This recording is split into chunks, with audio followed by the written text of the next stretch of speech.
berpikir keras bagaimana sampah yang ada di lingkungan yang berserakan itu menjadi bersih, awalnya begitu. Sehingga memang waktu itu judulnya adalah gerakan membersihkan lingkungan, terutama sampah yang ada di Solokan.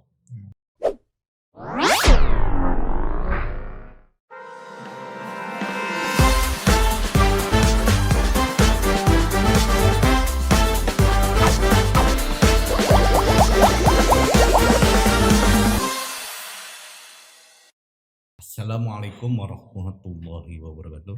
Waalaikumsalam. Salam cerdas, salam desa cerdas. Pada waktu ini, waktu yang bahagia, kita kembali lagi di podcast Sikasep, podcast ruang komunitas digital desa cerdas, Desa Bojong Sawah, Kecamatan Kebon Pedas, Kabupaten Sukabumi, yang mana pada saat ini kita kedatangan narasumber yang terhormat dari Kemendes, Bapak Sumarwoto, yang Selamat sore. selamat sore Pak. Selamat sore. Assalamualaikum. Salam sejahtera untuk semua. Beliau adalah perintis penggagas program Smart Village Desa Cerdas yang dijalankan oleh kita di Kebon Pedas, umumnya di 1000 desa se-Indonesia, dan juga alhamdulillah yang senantiasa komitmen membimbing kita di lapangan ada Bapak Faisal Mahfud yang sering dipanggil akrabnya Sikasep. Sikasep. Alhamdulillah, selamat datang Pak. Selamat datang, selamat sore. Assalamualaikum warahmatullahi wabarakatuh. Waalaikumsalam. Sahabat-sahabat, pada topik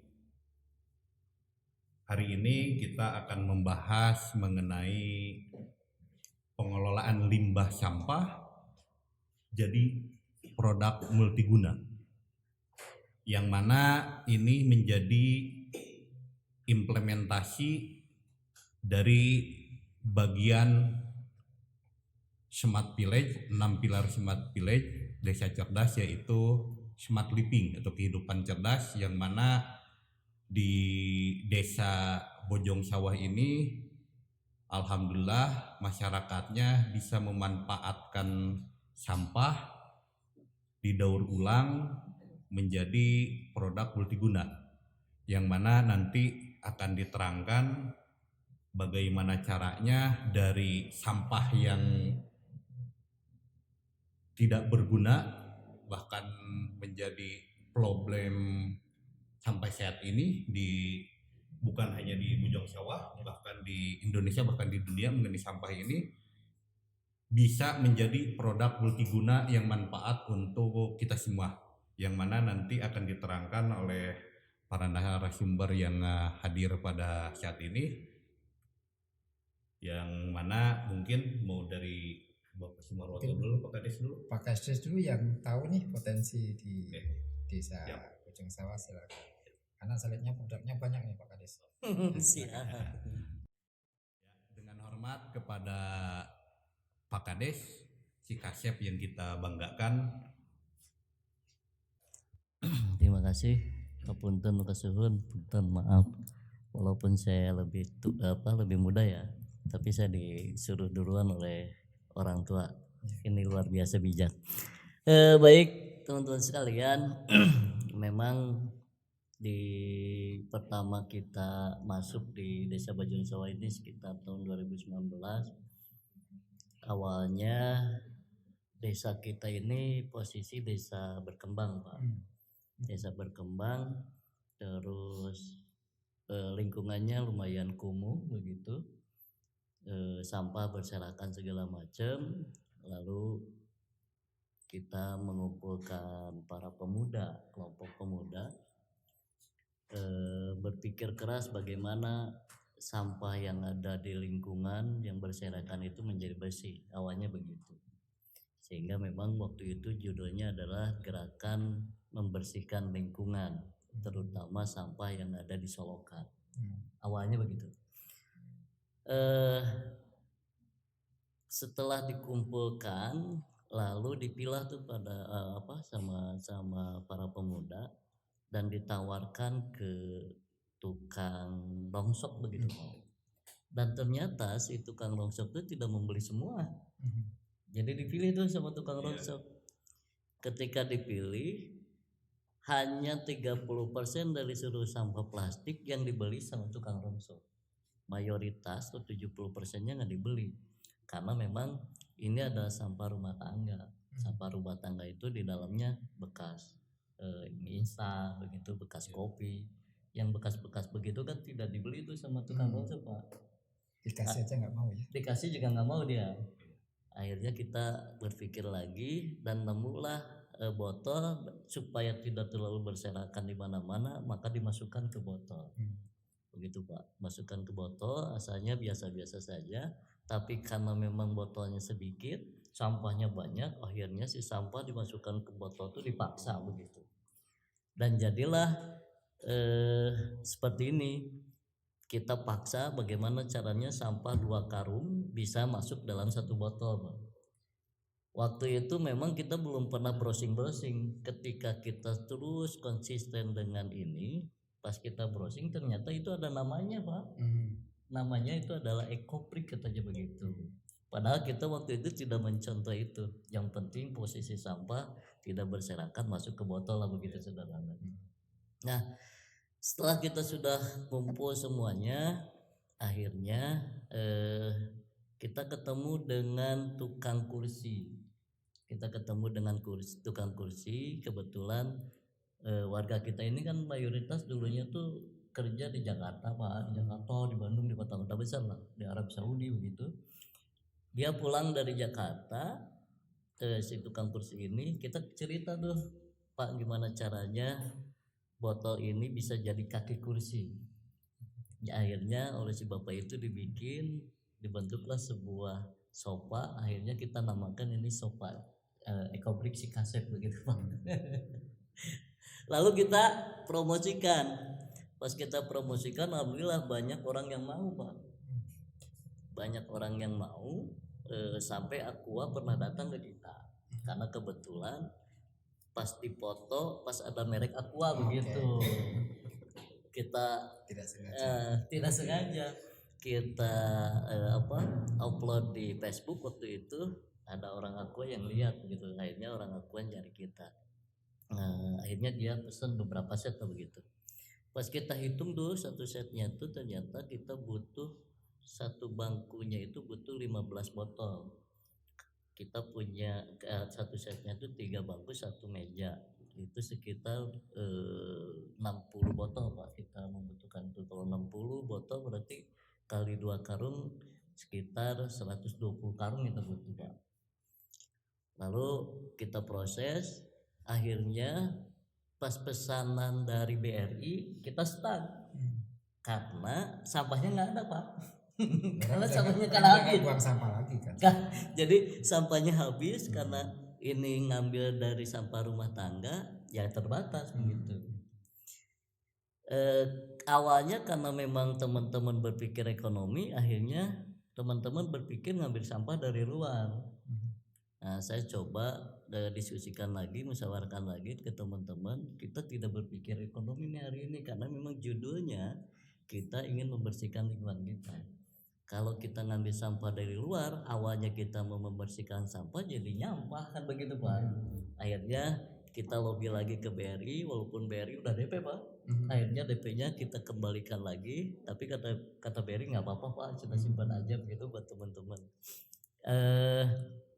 Dalam jangka 3 bulan 4 bulan barulah BRI kita bisa penuhi pesanannya. Nah, jadi perjalanan ini memang dilakukan oleh teman-teman dengan kelompok teman-teman yang belum punya beban. Akhirnya kita juga bisa berjuang tanpa mesti dia berpikir ekonomi.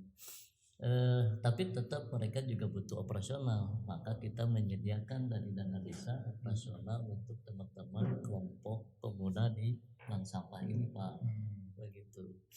supaya juga mereka tidak berpikir keras secara ekonomi, karena memang kami berpikir kalau ini diproduksi secara massal maka kampung itu kembali akan kumuh.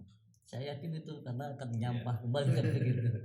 Nah, di perjalanan karena memang si kelompok itu perlu operasional, akhirnya yang organik itu asalnya kita bikin pupuk kompos. Ternyata pupuk kompos ini kan kalah tuh sama pupuknya pemerintah tuh Pak. Akhirnya ada inovasi lain, kita bikin maggot. Alhamdulillah tuh operasionalnya dari maggot. Sampah plastiknya tetap kita tahan karena posisi membersihkan lingkungan. Si operasionalnya maggot.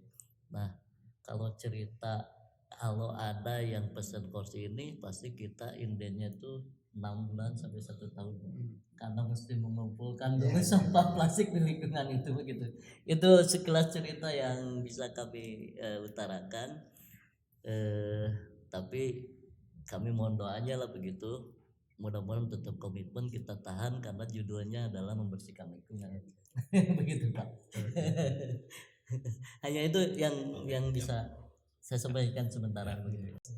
Jadi kalaupun disebut misalkan ada beberapa produk yang tadi disampaikan Pak Kades menarik, ya itu kita tarik karena kita punya ada 6 pilar yang kita harapkan itu bisa berkembang di desa cerdas, baik termasuk itu smart government, kemudian smart economy, smart environment, kemudian smart mobility sudah ya, kemudian juga di smart living, kemudian di smart people.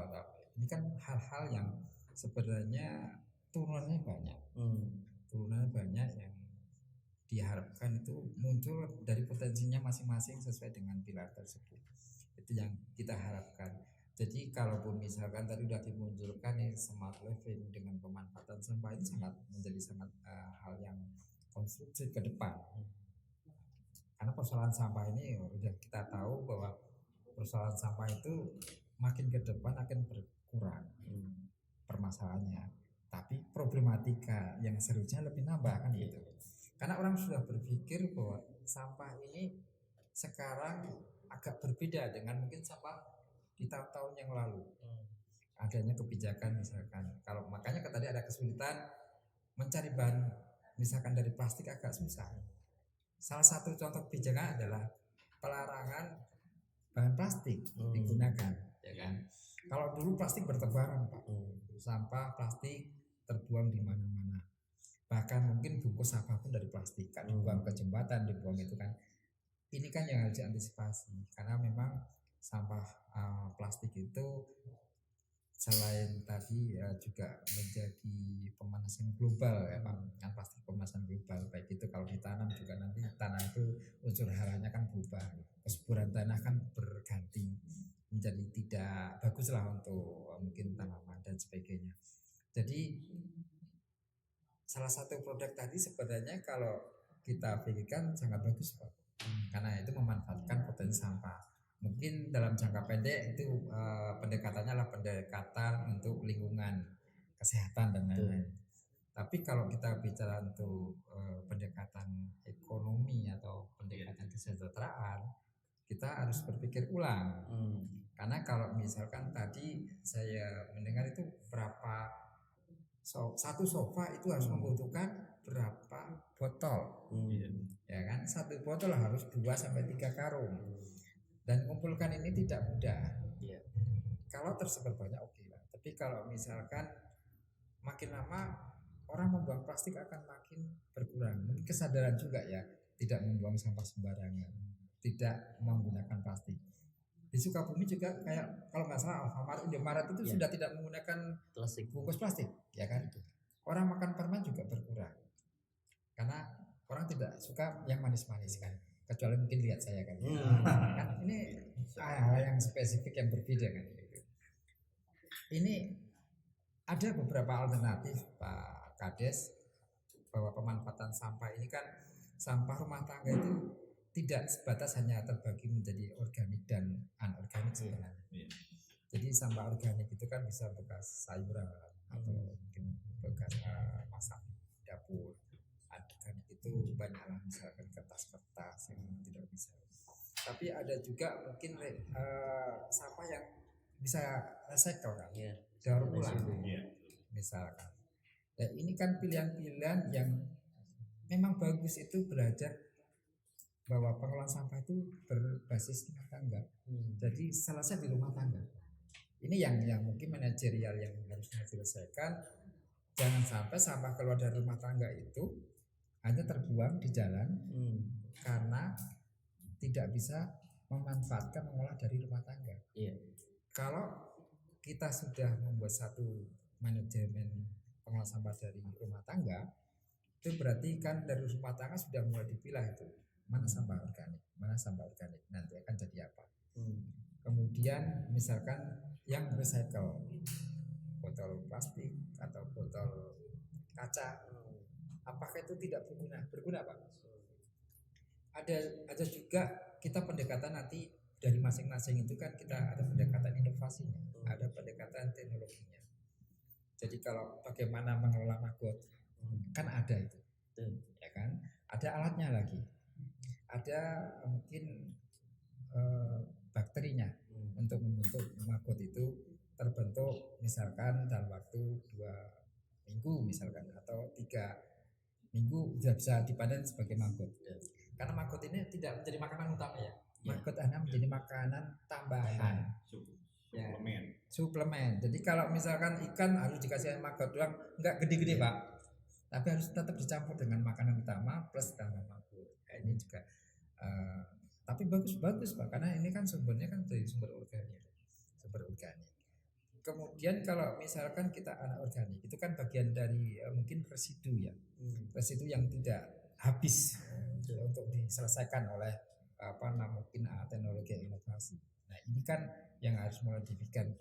Sedapat mungkin residu itu sampah itu hanya 10%. Tidak lebih dari 10%. Ya paling ini kan 15%. Jadi semua bisa bermanfaat selesai di rumah tangga. Ada beberapa mungkin pendekatan alat teknologi yang membuat maggot, untuk membuat pupuk, ya kan, membuat minyak dari limbah sampah. Kemarin juga misalkan limbah jelantah minyak, itu pun bisa menjadi barang ekonomi ya. Bisa jadi solar, bisa juga jadi BBM, pengganti alternatif, banyak ini. Nah, kemudian kalau misalkan kita punya kantong-kantong plastik atau apa, kan ada yang tebal Pak, ada yang tipis Pak, butuh alat press kan. Kalau dengan tenaga manusia kan kembali tadi, tenaga manusia ngepresnya itu kan tidak bisa maksimal.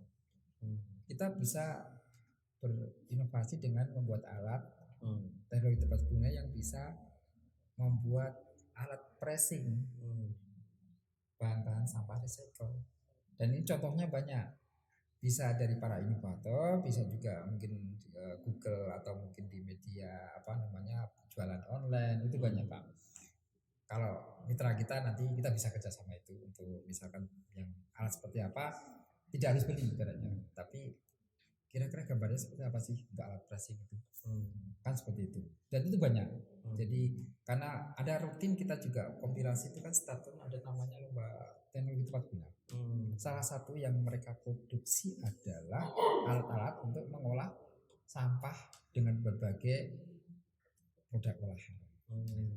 Itu tadi yang berkaitan dengan sampah yang mungkin menjadi bahan ya kayak bisa bahan sampah, bisa maggot, bisa menjadi pupuk, bisa menjadi mungkin minyak, kalau bilang minyak cem-ceman ya, minyak cem-ceman. Dan ini di daerah lain seperti DKI ini sudah produk dan sudah pasar untuk yang memproduksi limbah sampah untuk menjadi minyak, mungkin menjadi semer sepatu, itu udah mereka publish dan sudah cukup lancar secara ekonomi. Kemudian kalau dari pemanfaatan tadi plastik atau ini misalkan kita ambil contoh dari plastik Pak, ada inovasi teknologi yang berkaitan bisa membuat lukisan realisme itu dari bahan plastik. Bahan plastik bisa bahan plastik biasa, bahan kantong plastik gitu ya, kertas kresek. Tapi kalau ini nanti mungkin ada beberapa grade kualitas ya.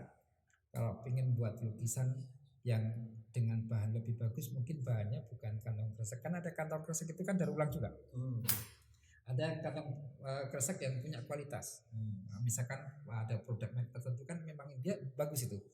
Untuk buat lukisan itu akan lebih kalau itu metalik. Kita bisa membuat master, kita bisa membuat desain lukisan, dan kita bentuk lukisan itu kayak misalkan dengan pasir gitu. Tapi ini dengan limbah plastik. Nah, nanti mungkin sekali-kali kita perlu mungkin yang ahli-ahli kita undang untuk mengajar teman-teman di sini, bisa Zoom, bisa online, atau kalau perlu mau kita datangkan untuk memberikan ya pelajaran singkat untuk membuat lukisan dari bahan limbah plastik. Nah, ini kan perlu metode. Bapak juga perlu bagus tadi, Pak, membuat semacam kabis pro yang membuat sofa dari plastik itu seperti apa? Tapi istilahnya tadi sofa eco-brick. Sofa eco-brick. Nah, itu kan juga harus dibuat, Pak. Tapi kalau di situ tadi efisiensi yang harus dipikirkan, efisiensi, efektivitas, karena waktunya kan cukup lama. Kalau inden itu kita nggak bisa memberikan jaminan inden 3 bulan itu pasti jadi. Kalau bahan bakunya tidak ada, ya kan? Jadi kalau kita berharap inden dan sesuatu yang belum pasti, kita mending cari yang pasti-pasti. Dan ekonomi tetap berputar. Nah, jadi solusinya salah satu manfaatkan limbah plastik untuk jenis produk yang lain. Manfaatkan limbah kertas untuk membuat kerajinan, membuat bentuk desain-desain ekonomi kreatif yang lainnya. Ada beberapa yang kemarin saya lihat itu dari limbah plastik kan ada bekas majalah. Dia menerima nampung bekas majalah, bekas koran, bekas buku, atau bungkus itu, Pak, suka bungkus-bungkus kado dan lain-lain. Dia buat, dia kemas menjadi bentuk kerajinan. Alatnya sederhana, tidak banyak. Dia bisa menghasilkan produk misalkan buat petromak. Buat petromak tapi dari kertas. Dia buat miniatur Monas tapi dari kertas. Dia bisa buat miniatur kapal tapi dari kertas. Dia pernis. Itu limbah. Itu limbah, dan dia sudah menghasilkan per bulan itu bisa sampai, sebelum dia mengikuti lomba inovasi itu 8 juta. Bersih net dari pengolah limbah kertas itu. Itu satu rumah tangga. Nah, setelah dia ikut lomba inovasi kebetulan menang. Dan setelah menang dia itu penghasilan per bulan hampir sekitar 12 juta itu minimal. Dan dia juga sering diundang untuk misalkan jadi pembicara, jadi narasumber bagaimana pengolahan sampah dari limbah kertas. Dan dia penghasil dari narasumber kan lumayan juga, Pak. Narasumber kan paling jelek-jeleknya 500. Kalau dia undang terus, kemudian dari daerah lain pada studi banding, pada di situ belajar, dan dia siap untuk mengeluarkan ilmunya itu, termasuk yang lukisan tadi itu siap mengeluarkan ilmunya. Ada juga mungkin kalau yang mungkin dari bukan limbah lain tapi ini lebih ke smart ekonomi adalah bagaimana mengolah ekoprint. Di sini kan banyak daun-daun, misalkan daun-daun yang tidak pernah dikenal tapi tiba-tiba bisa kita buat menjadi ekoprint. Kayak contoh di desa mana yang pinggir Cerdas Sukabumi kan ada itu yang cisat kesan dikit. Mereka buat ekoprint, tapi mereka masih mengolah dengan daun yang ada. Sedangkan ini dia punya model daun yang sangat langka, termasuk pewarnaan. Ini kan smart ekonomi. Jadi saya yakin kayak di sini kan Bojong Sawah itu tidak identik selalu dengan sawah, ya kan? Tapi punya nanti satu produk unggulan. Kalau itu sampahnya berlebih, itu bisa menjadi sumber penghasilan ekonomi. Apakah hanya selalu dari Bojong Sawah? Enggak, Pak, maksudnya. Kalau ini sudah menjadi suatu produk unggulan, sudah menjadi kegiatan rutin dan menghasilkan, bahan baku itu kan tidak harus dari Bojong Sawah. Bisa mungkin dari desa lain yang dia tidak mampu mengolah, tidak punya kemampuan untuk bisa menghasilkan dari limbah. Kita bisa ambil itu. Yang penting kita punya masternya. Nah ini kan kesempatan yang bisa kita manfaatkan. Banyak produk-produk dari limbah yang kita pintar, tapi ini juga butuh satu hal penting yang kadang orang melupakan adalah bagaimana kita memberikan kesadaran kepada masyarakat, bagaimana mengolah sampah, bagaimana mengatur sampah di rumah. Karena kalau yang sampah, ada sampah yang dihindari kan Pak, orang tidak mengulang sampah. Kadang-kadang yang sampah itu menjadi berkah bagi orang lain. Kalau orang yang paham, yang jorok bagi seseorang belum tentu jorok bagi orang lain. Kan jorok itu bahkan menjadikan berkah. Nah ini hal-hal yang sebenarnya sangat simpel, sederhana, tapi maknanya dalam. Dan saya yakin Bojong Sawah ini kan sudah satu perubahan yang luar biasa pada saat saya datang ke sini mungkin 2-3 tahun yang lalu ya. Pak Kades dan ide-ide itu sudah langsung ditampak Pak Kades, ini kan sangat-sangat bagus sekali. Nah mudah-mudahan kalaupun ada kesempatan rezeki Allah yang tahu ya, kita ketemu lagi, itu suasana Bojong Sawah udah lebih bagus lagi. Itu harapan kita ya. Kang Latif juga mungkin teman-teman yang lain nanti bisa lebih banyak diskusi, lebih banyak sharing, dan jangan lupa adalah jaringan, kemitraan, kolaborasi itu penting karena kita bisa dapat ilmu, kita dapat wawasan. Sekecil apapun orang itu dia akan pasti punya kelebihan yang bisa kita ekspor. Itu mungkin Pak Kades, Kang Latif yang pengen saya titipkan untuk teman-teman di sini, atau ini kan juga karena pengalaman-pengalaman saja yang kita sampaikan. Jadi bukan sesuatu kita mengarang atau membuat cerita, tapi ini fakta-fakta yang sebenarnya bisa kita tiru, kita bisa laksanakan di sini, dan jangan lupa menghasilkan untuk masyarakat, bermanfaat untuk kesejahteraan masyarakat. Itu yang bisa saya sampaikan. Terima kasih. Saya kembalikan Kang Latif. Assalamualaikum warahmatullahi wabarakatuh. Ya, terima kasih kepada narasumber kita semua, yaitu dari Kemendes Bapak Sumarwoto, yang mana telah memaparkan ilmunya, berbagi ilmu informatif, inovasi buat kita semua, bagaimana pentingnya pengelolaan sampah, yang mana dari nilai yang tak bernilai masalah sehari-hari kita, yaitu sampah, bisa menjadi nilai ekonomi untuk kesejahteraan masyarakat di desa. Untuk itu sebelum kita tutup, bagi teman-teman duta atau teman-teman desa cerdas, bantu untuk kemajuan podcast kita, podcast Ruang Komunitas Digital Desa Cerdas Desa Bojong Sawah, Kecamatan Kebon Pedas, Kabupaten Sukabumi. Bantu dengan like, comment, and subscribe. Terima kasih. Wallahualam. Assalamualaikum warahmatullahi wabarakatuh.